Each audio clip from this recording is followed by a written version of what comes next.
Republicans are struggling to pass immigration legislation. House Republicans have agreed to vote on a bill. Speaker Paul Ryan says the compromise has a chance of becoming law.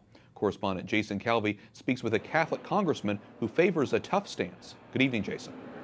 Good evening, Wyatt. For weeks, Republicans have failed to come up to a consensus on immigration.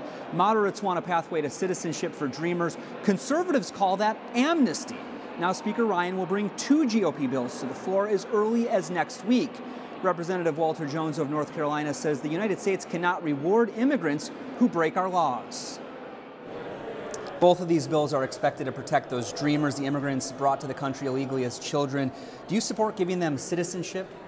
No, I'm not there yet. I want the bills that we have to vote on to give us an opportunity for amending, pro or con.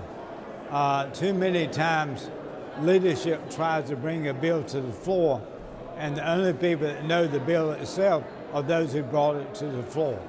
I am for an open debate on the dreamers. I'm not opposed to having the debate. But all in all, it's either you say that you give them status now or you don't give them status.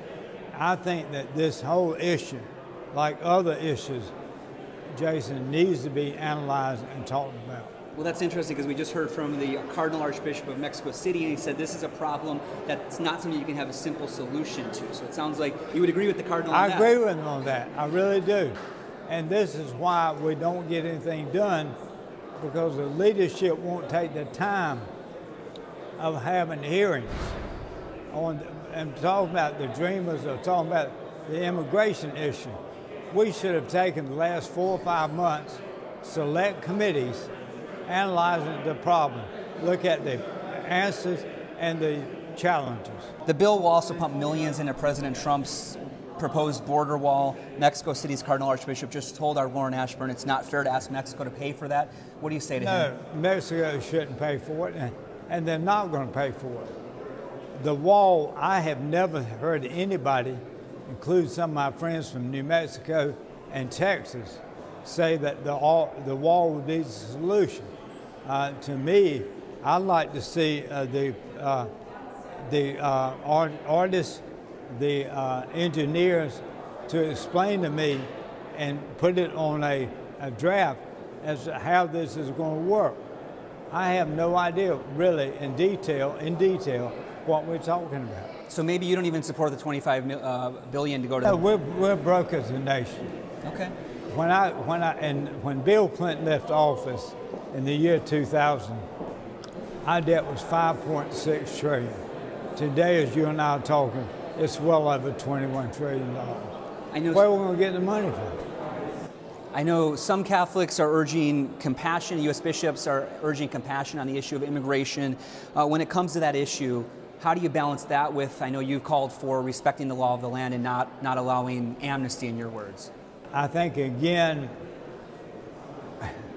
to me, the committees of jurisdiction should be holding hearings, then take the bills that have been introduced, go to the committees, discuss the bills in detail.